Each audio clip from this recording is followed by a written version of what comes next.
Bismillahirrahmanirrahim. Assalamualaikum warahmatullahi wabarakatuh.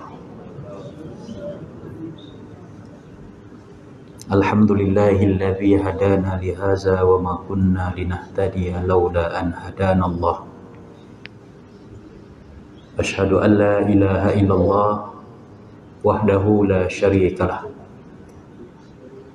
Wa ashhadu anna Muhammadan abduhu wa rasuluh. Allahumma salli wa sallim wa barik ala sayyidina wa nabiyyina Muhammad wa ala alihi wa sahbihi wa man da'a bida'watihi wa man sanna bisunnatihi ila yaumiddin. Rabbana shrah lana sudurana wa yassir lana umurana wahlul 'uqdatam min alsinatina yafqahu aqwalina. Subhanaka la ilma lana illa ma 'allamtana innaka antal alimul hakim. Wala haula wala quwwata illa billahil aliyil azim. Rabbi yassir wala tu'assir, rabbi tamim bil khair. Muslimin sidang jemaah yang berbahagia, setiap minggu kita diberi peluang kesempatan untuk hadir dalam ijtima' kubra, perhimpunan yang besar bagi umat Islam seminggu sekali, yaitulah pada hari yang digelar sebagai Sayyidul Ayyam, penghulu bagi segala hari, hari Jumaat, hari ini. Maka sebaik-baiknya kita mengambil peluang untuk datang awal ke masjid, ke rumah Allah, bagi merekodkan nama kita dalam rekod catatan yang dicatat oleh malaikat yang ditugaskan khusus buat mereka yang datang ke rumah Allah pada hari Jumaat mengikut waktu-waktu yang telah ditentukan. Dan sudah pasti ganjaran pahala orang yang datang lebih awal itu berbeza dengan ganjaran pahala yang diperolehi oleh orang yang datang kemudian. Maka dengan sebab itu orang-orang yang bersegera datang ke rumah Allah, khususnya pada hari Jumaat ini, mereka ini yakin dengan hari akhirat. Arti kata yakin dengan ganjaran pahala yang disediakan oleh Allah Subhanahu wa ta'ala kepada mereka yang istiqamah datang awal ke rumah Allah khusus pada hari Jumaat. Dan pahala ini adalah merupakan satu keimanan, satu bentuk keyakinan, sebab kita tak nampak pahala. Dan logik pun pahala itu Allah Ta'ala bagi kita tak nampak. Kalau nampak pahala susah pula kan. Kalau nampak macam duit dalam tabung, nampak macam jongkong emas, Allah Ta'ala bagi orang yang mai awal dapat 50 jongkong emas. Jadi sudah pasti hak duk saf depan ni semua pakat dapat 50 jongkong emas. Tu hak mai awal saja. Belum niat i'tikaf lagi, tambah lagi 10. Solat sunat tahiyatul masjid lagi, tambah lagi 20. Baca Quran lagi, tambah lagi 50. Dengar tazkirah lagi, tambah lagi 50. Tuan-tuan bayang kalau jongkong emas berat sekilo tu, balik saat ni selepas dengar khutbah, selepas mayan Jumaat, tuan-tuan tak boleh buat mai kereta parking depan ni. Tuan kena sewa trailer seorang sebiji mai. Pengurusi dan jawatan kuasa surau pula tak kena fikir pula lagu mana nak bagi parking, mereka nak buat balik pahala ni. Banyak hak duk sah depan ni semua satu trailer ni lebih kot. Mereka main awal kan duk depan. Itu kalau kita fikirlah bagaimana kalau pahala itu Allah Ta'ala gambarkan ataupun bentukkan fizikalnya begitu. Tapi Allah Ta'ala jadikan pahala dosa ini benda yang ghaibiyat ataupun sam'iyat. Benda hak yang jenis kita dengar saja, nampak tak? Ghaib, benda yang hak tak boleh dilihat dengan panca indera. Itu dipanggil beriman dengan hari akhirat. Kita beriman dengan janji-janji Allah. Orang yang buat baik dia bagi pahala. Bila nampak pahala ni, hari akhirat esok lah, baru kita nampak banyak mana pahala hak yang kita mewah, banyak mana pahala kita duduk niat i'tikaf dalam masjid, dalam surau, banyak mana pahala kita duduk dengar tazkirah, kuliah, majlis ilmu tu. Kita akan dapat tahu manfaatnya bila kita dapat surat amalan di padang mahsyar kelak.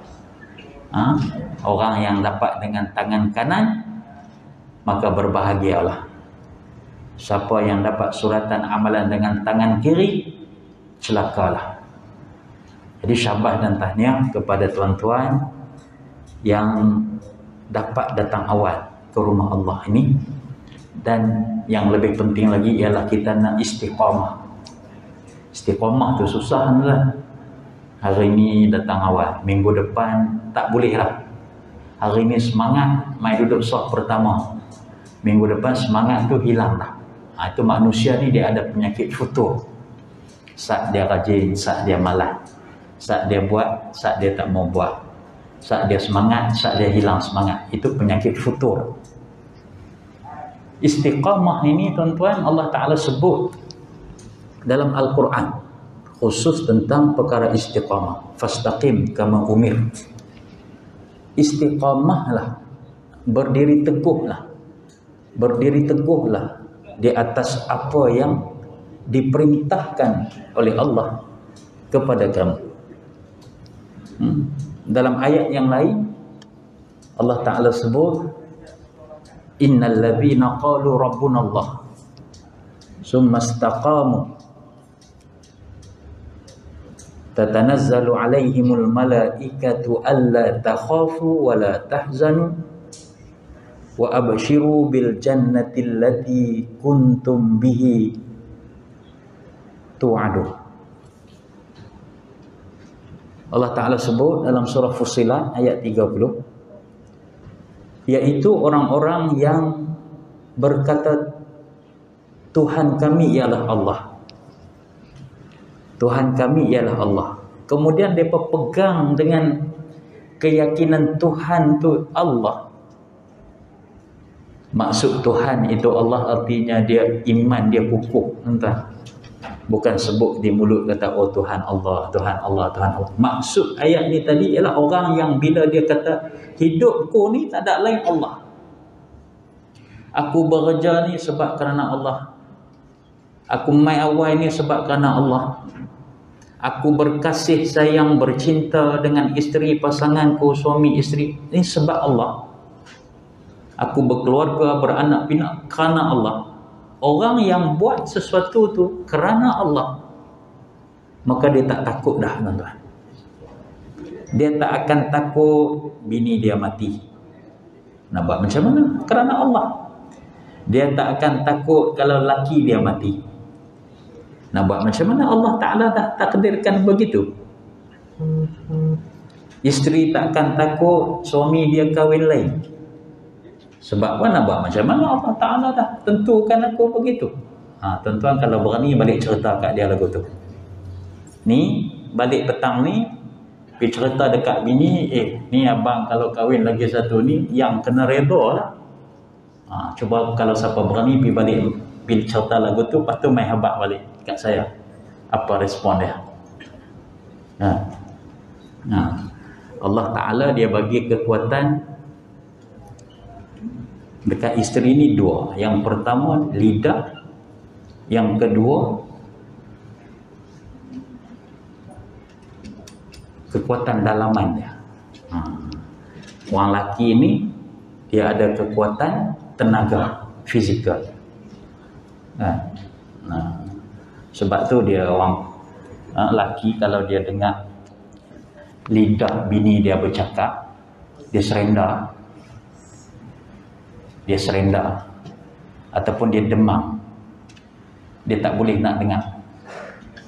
Dia tak boleh nak dengar kalau bini dia cakap banyak. Orang Kedah kata beletek. Dia cukup tak suka kalau kena beletek orang lelaki.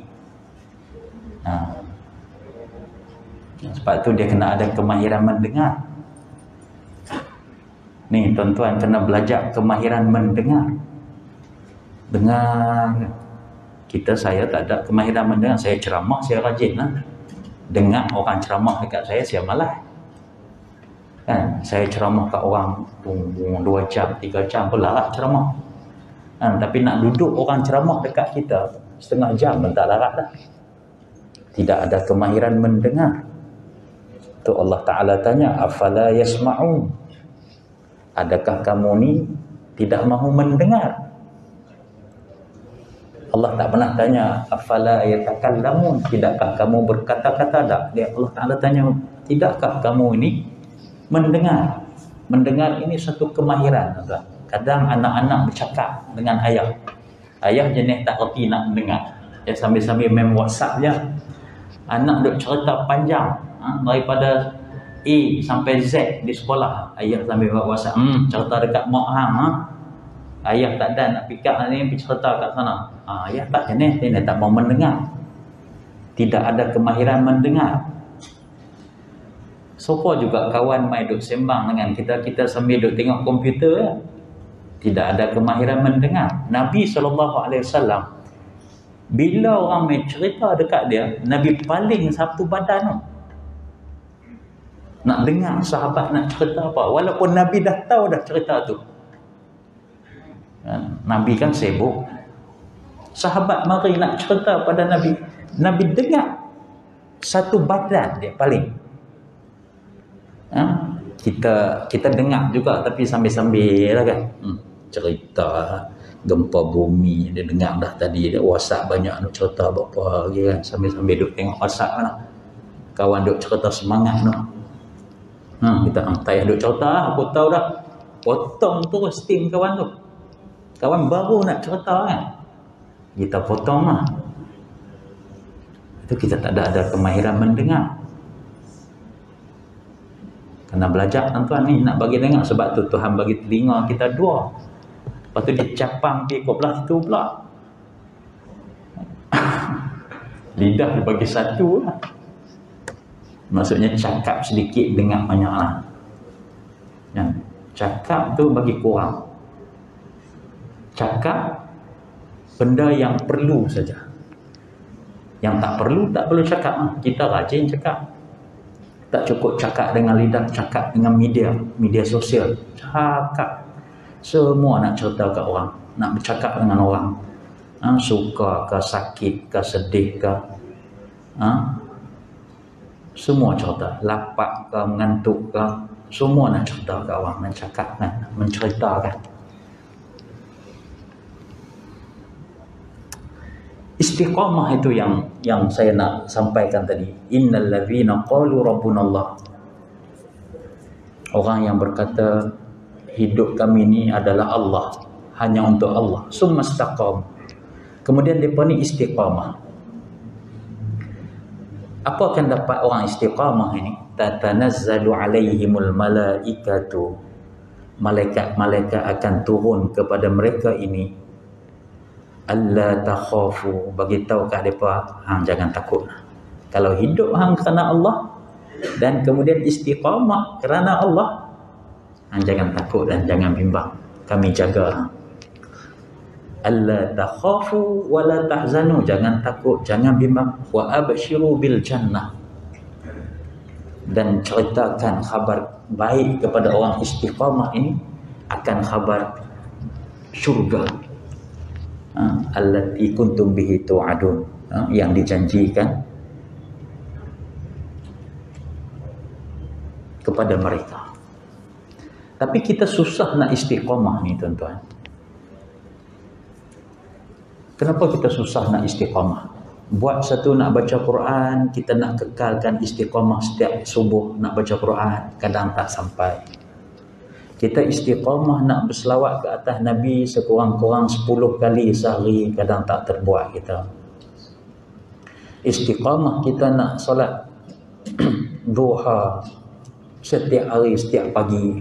Kadang-kadang kita sibuk, ada mesyuarat, ada meeting, semua kita tak boleh nak buat. Istiqamah berat, berat. Lebih-lebih lagi kalau istiqamah dalam bab akhirat. Nak istiqamah dalam bab dunia pun kita tak mampu. Kan tak mampu, tak boleh nak buat dengan sebaik mungkin. Contohnya apa istiqamah bab dunia ni? Pergi cek darah dengan doktor, doktor kata kena ubah gaya hidup sikit ni. Pasal apa ni? Kolesterol nampak makin tinggi. Darah pun naik tak turun-turun ni. Kena makan ubat dah ni. Umur berapa? Umur 40. Takkan nak kena makan ubat dah. Orang duk pesan kata jangan duk start makan ubat kolesterol, dah ubat darah tinggi lagi, dia dah start makan tu tak boleh berhenti dah. Kita pun pergi syarah dekat doktor lagu tu, tak mau makan ubat. Doktor kata, siapa kata? Orang kata, nak percaya hak doktor kan nak percaya hak orang. Kita percaya hak orang katalah kan. Doktor kata boleh nak berhenti ubat darah tinggi ke kolesterol ke dengan syarat awak kena ubah gaya hidup. Ubah gaya hidup macam mana? Jaga pemakanan. Ubah gaya hidup lagu mana? Kena aktif sikit. Kena kayuh gerek ke, jogging ke. Satu hari 30 minit, satu minggu 5 hari. Kita pun semangatlah nak buat beli gerek. 5,000 gerek harga sebiji. Pasal apa? Pasal nak ubah gaya hidup. Kayuh 2 minggu tak sampai, terus gantung dalam bilik rumah sekali dengan tidur dengan gerek. Pasal apa? Pasal harga mahal, nak tak di luar kot orang Kebat. Kawan-kawan Kebat siapa Kebat kan tak tahu, ataupun kawan gerek tak naik ni main nak naik, kawan minta kita tak mau kita nak. Asal tak naik tak apa, asalkan ada dalam bilik kita, dalam rumah kita. Kita tak boleh nak istiqamah tuan-tuan, walaupun itu untuk kebaikan dunia kita. Nampak? Buat yang ni kamu dapat result yang ni. Kita dapat dah result dia di atas muka bumi. Bab istiqamah baca Quran, sembahyang, dengar majlis ilmu, sedekah ni, payah nak istiqamah sebab kita tak nampak. Kalau hak dunia kita dapat nampak habuan dia pun kita payah nak istiqamah tuan-tuan. Tambah-tambah bab hak akhirat ke? Lagi payah sebab dia tak nampak. Kita duk buat rajin baca Quran macam mana pun kita payah nak nampak. Kita tak boleh nak nampak. Itu menyebabkan kita payah istiqamah. Satu ayat dalam surah Al-Fatihah, dalam banyak-banyak ayat tu, satu ayat dia doa. Apa dia doa? Ihdinas siratal mustaqim. Kita minta istiqamah. Hak lain bukannya minta. Hak lain kita puji. Fatihah ada berapa ayat? Ustaz Din MZ? 7. Kan? Alhamdulillah, bismillahirrahmanirrahim, dengan nama Allah. Maha pengasih penyayang. Alhamdulillah, segala puji bagi Allah, Tuhan sekalian alam. Ar-Rahmanir-Rahim, Maha pengasih penyayang. Maliki yaumiddin, Raja pada hari akhirat, penguasa pada hari akhirat. Itu bukan minta, itu puji, memuji, memuji, memuji. Satu je kita minta, iaitu ihdinas siratal mustaqim. Wahai Tuhan, kita duk puji dia ayat 1, ayat 2 tadi, 3 tadi, kita duk puji, puji, puji. Ni kami nak minta satu, iaitu ihdinas siratal mustaqim, tunjukkan kami jalan yang orang-orang istiqamah. Tu kita duk minta nak istiqamah tu. Mustaqim, jalan yang lurus, jalan yang orang yang istiqamah atas jalan, atas hidayah, atas petunjukmu. Istiqamah, kita duk minta hari-hari tu. Istiqamah. Kata para tafsir, doa ini bagi orang yang belum ada istiqamah, Allah akan beri istiqamah. Kalau orang yang sudah istiqamah, Allah Ta'ala akan tambahkan istiqamah. Kalau orang memang tegar, tegar ke tegar? Kuat. Ha? Tegar ke tegar? Ha? Tan Sri? Orang Kedah panggil ketegak. Kan ketegak. Tegar. Kalau orang sudah tegar dengan istiqamah, Allah Ta'ala akan lipat gandakan tegarnya itu. Itu tafsir ulama tentang ihdinas siratal mustaqim. Tunjukkan kami jalan yang istiqamah. Ada beberapa sebab kenapa kita payah nak istiqamah. Yang pertama sebab jalan kesesatan ni banyak. Hidup atas muka bumi ni tuan-tuan, jalan yang lurus tu satu. Jalan yang sesat itu banyak. Satu Nabi, satu hari Nabi sebut, wa anna haza sirati mustaqimah fattabi'uhu wa la tattabi'us subul, kata Nabi. Satu hari Nabi panggil para sahabat, Nabi lukis satu atas tanah tu, Nabi ambil kayu, Nabi lukis, tarik garisan panjang, satu panjang. Kemudian Nabi lukis belah kiri 1, 2, 3, 4, 5. Sebelah kanan 1, 2, 3, 4, 5 garis. Lalu Nabi kata, wa anna haza sirati mustaqimah. Jalan yang lurus ni satu je. Fattabi'u. Maka kamu semua ikut jalan yang lurus ni. Hak satu, hak tengah, hak Nabi lukis tu. Wala tattabi'us subul. Kamu jangan duk ikut hak jalan hak lain, hak banyak tu. Itu maksudnya dalam kehidupan kita ni, jalan kesesatan tu banyak. Bila jalan kesesatan tu banyak, kadang-kadang kita terbabas. Kita nak ikut hak ni, kita nak ikut hak ni, kita nak ikut hak ni. Hak yang betul itu tak nampak, pasal dia sikit. Sulit, payah, dan kadang-kadang kita silap pilih. Tu jalan kesesatan. Tambah akhir zaman ni, jalan kesesatan semakin banyak, tuan-tuan. Itu menyebabkan kita susah nak istiqamah. Yang kedua, sebab nafsu syahwat yang ada dalam diri kita.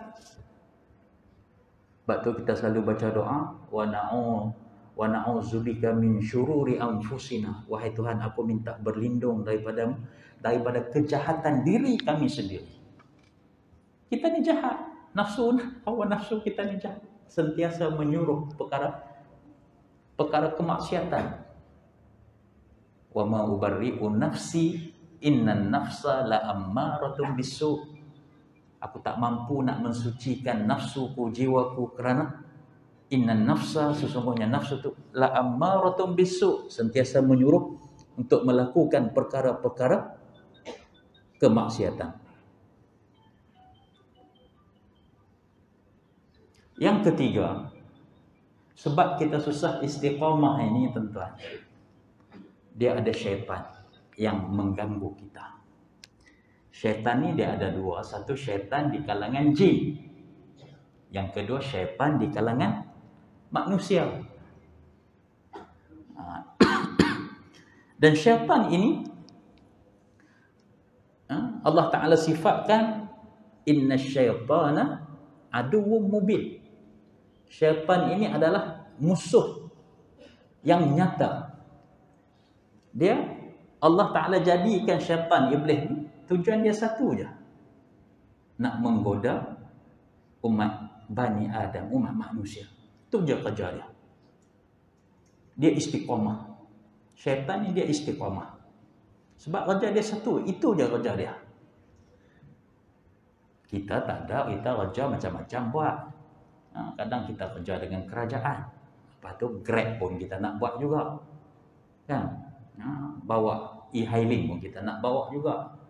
Nak COD makanan pun kita nak buat juga. Kerja kita banyak. Syaitan satu dia kerja dia. Kerja apa? Menyesatkan Bani Adam. Kemudian syaitan ni kita tak nampak dia nampak kita. Kita tak nampak ni, dia duduk kat tepi-tepi, kita tak nampak. Dia duduk kat tepi kita, sat cocok kita, sat gosok belakang kita, bagi kita lali sikit, bagi kita mengantuk sikit, bagi kita rasa selesa sikit.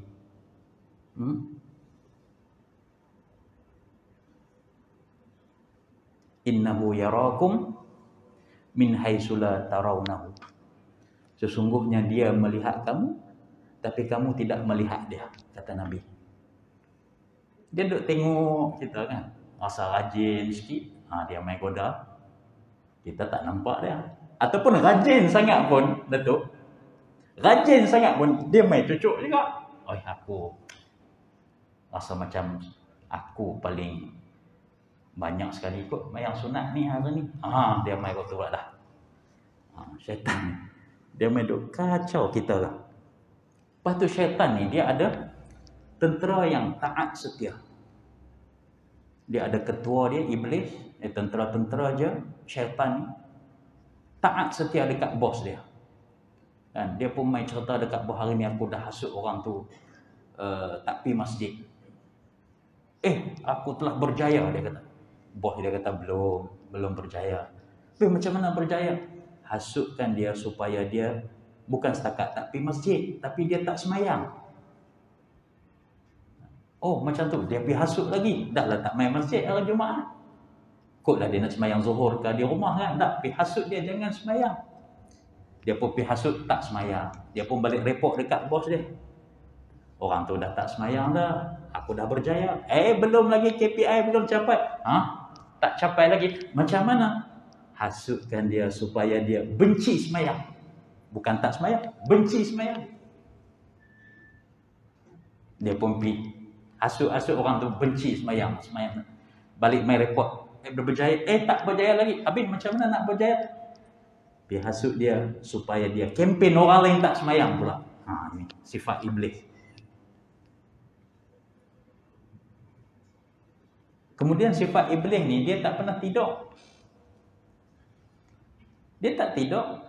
Kita kerja penat, tidur lalu kan, sampai time nak pergi makan lalu dia tak makan kan, tidur tak, makan tidak, jimat tidak.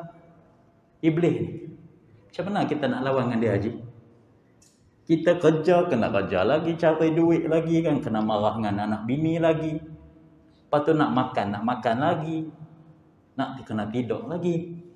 Sebab tu Nabi suruh kita tidur. Nabi suruh kita qil fa inna syaitan la yaqil. Tidur sedikit, Nabi kata. Qailulah tahu qailulah. Tidur sedikit waktu tengah hari tu. Kan? Tu hak yang ramai duk tidur ni pasal ambil berkat sunnah Nabi tu. Qil kata Nabi. Datuk tidurlah.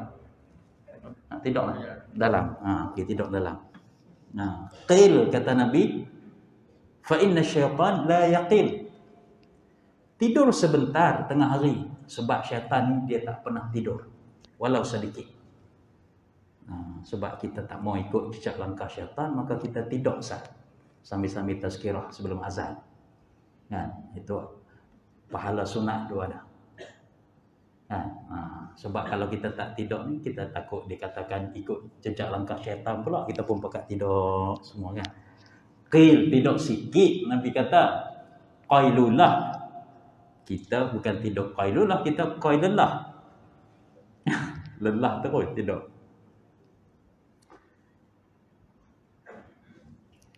Maka dengan sebab itu tuan-tuan, kalau kita kenal musuh-musuh kita ni, sama ada musuh tu dalam diri kita sendiri ataupun musuh itu berada di luar daripada diri kita, maka insya-Allah kita boleh istiqamah. Sekadar itulah sembang-sembang kita sebelum azan. Mungkin ada 1-2 pengumuman daripada pihak surau untuk maklumat kita semua. Ampun dan maaf. Wabillahi taufiq wal hidayah. Wassalamualaikum warahmatullahi wabarakatuh.